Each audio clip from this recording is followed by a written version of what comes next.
జ్యోతిబా పూలే మన కళ్ళ ముందు ఉంటాడు. ఆకలిని, అవమానాలని, జాతి వివక్షతని, లింగ వివక్షతను ఎదుర్కొన్నటువంటి సావిత్రిబాయి పూలే మన కళ్ళ ముందు. జాతి వివక్ష, లింగ వివక్ష, కుల వివక్షను ఎదుర్కొన్నటువంటి అంబేద్కర్ చరిత్ర పుటలో నిలిచింది. కానీ మనం రాజకీయ నాయకులు వంచే ఎగిలి మెతుకుల కోసం, పులిహోర పొట్టాల కోసం, వాడు వంచే నకిలీ మద్యం కోసం, నకిలీ నోట్ల కోసం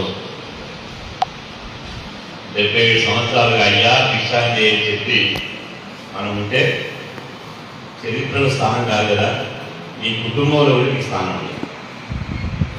అట్లాంటి స్థానం కావాలా, మానీగా బాటలో మనం నడవాలా, మానీ లేక మనం ఎదగాలని ఒకసారి ఆలోచించేదండి.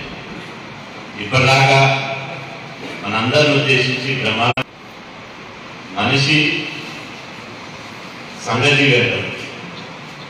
చాలా మంది మేము సంఘాలు పెట్టినప్పుడు చాలా మంది ఏమంటారంటే ఇంకా కుల సంఘాలు ఎందుకు అనే మాట మొదలుగా వస్తుంది.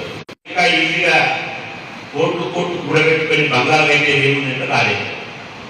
ఆ రాజకీయ వృత్తి కూడా మనం చేత పట్టుకోవాలి. కాబట్టి విద్య ఫస్ట్ విద్య చదువుకోవాలి, విద్య ద్వారా వ్యాపారం చేయాలి, వ్యాపారం ద్వారా అదే ఆయన వృత్తి వాళ్ళు చెందబెట్టి తరతరాలుగా మనమేమో పాలితులం అయిపోయాం, తరతరాలుగా వాళ్ళు పాలకు అయిపోయాం. ఈ సభలు సమావేశాలు ఎందుకు పెట్టుకుంటాం? ఈ సభలు సమావేశాలు పెట్టుకునే ఉద్దేశం ఏంటంటే, బిడ్డ 60% ఉన్నటువంటి మేము పాలితులమా, 60% ఉన్నటువంటి కూర్చోతాం. బీసీల దగ్గర ఉన్న మైనస్ ఏంటంటే, మనం ఎందుకు వెనకబడిపోతున్నామంటే 2 ప్రధాన కారణాలు. ఎవరైనా మంచి ఓపిక మాట్లాడితే వినే ఓపిక కూడా ఉండదు. ఫోన్లో రీల్స్ చేస్తుండ్రు, కేసీఆర్ ఏం చేస్తుండ్రు, సిద్ధమంటలు ఏం చేస్తుండ్రు, హరీష్ రావు ఏం చేస్తుండ్రు, ఇంకోటి ఏం చేస్తుండ్రు, అది తప్ప ఇంకోటి అనుందా? ఒక్కటే గుర్తుపెట్టుకోండి, మనం బీసీలో ఎదగాలంటే 1 చదవడం నేర్చుకోవాలి, 2 వినడం నేర్చుకోవాలి. ఇవాళ మన ఇంటికి చూడడం వస్తాడు మా లక్ష్యం కాబట్టి ఇవన్నీ చిన్న కనపడుతాయి. అది ఒక వీరుడికి ఉండాల్సిన లక్ష్యం. డాక్టర్ బిఆర్ అంబేద్కర్ ఏం చెప్తాడు? తల వంచే లేఖలు బలిస్తారు కానీ లక్షించే సింహాలే కాదంటాడు.